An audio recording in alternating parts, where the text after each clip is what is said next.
Yeah. Yeah.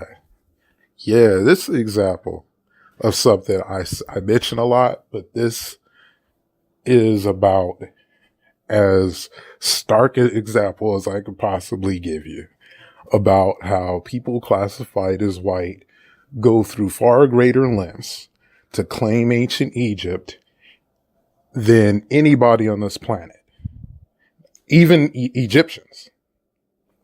And the reason for it, I've mentioned this before, is because ancient Egypt is worth billions of dollars. And it's also like racial pride aspects. But even then, that applies more to them. Because I can be on a Facebook group, right? And it'll be like mostly people classified as black. And they'll be like, durr, durr, durr, you claim Egypt and you ain't even got a DNA test. And I'm like, dude, I got a DNA test. First of all, I don't even claim Egypt like that. You know what I mean? Like I'm hailing straight out Egypt. But I got a DNA test. And the people that I'm most related to trace their history to the Nile. I took a GPS test, and the Africans that I'm most related to after Madagascar, because I guess a lot of people came from Madagascar, and different places in North and West Africa. After that, it's the Nile. So people classified as black with no money on the line will sit there and bicker about how Egyptian they are or not. But I give you an example of how, as a whole, the albino that classifies themselves as white go ham at it. They go for it. They claim it. And I'll show you a perfect example. I'm traveling different spots on the West Coast, right? And I was with some family and we saw that there was a King Tut expedition at this museum in California, right? So we go to it. One of my folks at the end of the expedition, it was a cool expedition. It was a cool little thing. They buy this book, and you can look at the date. It's from 2018. This book, I'm looking at it now, is 300 pages. All on King Tut, right? 300 pages. Nice book. Does not have 2018 does not have King Tut's ancestry test because of how African he was. That's it. I mean, 300 pages on King Tut, and they don't have his ancestry test. Think about that for a second. They will ignore in a 300. I mean, how much stuff do we have on King Tut to where you can have a 300 page book? 2018. His ancestry test came out in 2011. I think it was early 2011, maybe the end of 2010. But because, this is one thing where Tariq Nasheed ain't never been more correct.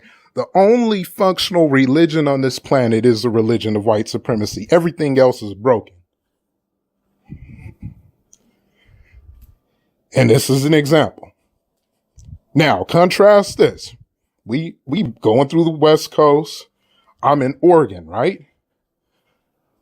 Some random newspaper in the middle of Oregon has an article on the FBI solving a mystery with ancient Egyptians. In this article, they reference the Abu Sir test. Now, I've talked about the Abu Sir test before. I could go into more detail about that. It's like one of 15 known studies on ancient Egyptians. Out of that 15, maybe 5 were released.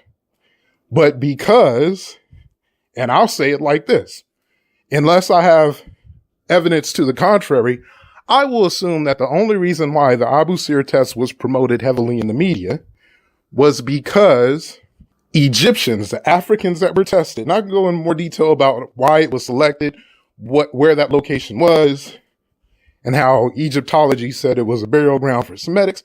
Regardless, I still consider them to be Egyptians. They might be of a more foreign persuasion than other tests, but, and this is not uncommon with Africans, sometimes Africans are more related to people outside Africa.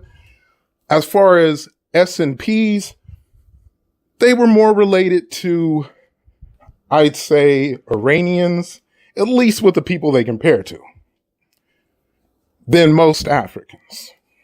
And even then, that's not looking at subsets, because you could say, well, what Iranians?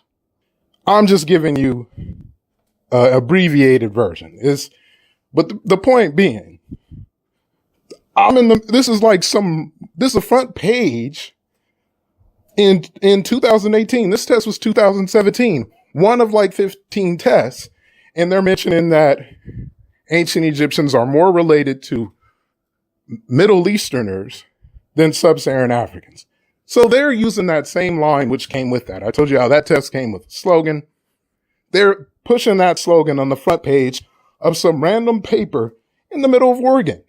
And in that article, they also reference I think it was like a U1 haplogroup that was found with the ancient Egyptian mummy. And they reference it as a Eurasian haplogroup. That haplogroup is Eurasian. It's also African. It's one of them. It's like a Mediterranean haplogroup, but it spreads out to other regions. Matter of fact, 2017, some African American, from the 17th century, were tested. And one of them had a U1 haplogroup, because it's also in Guinea-Bissau. I think it was Guinea-Bissau, but it's found in West Africa. It was found in an old Moroccan from like 17,000 years ago.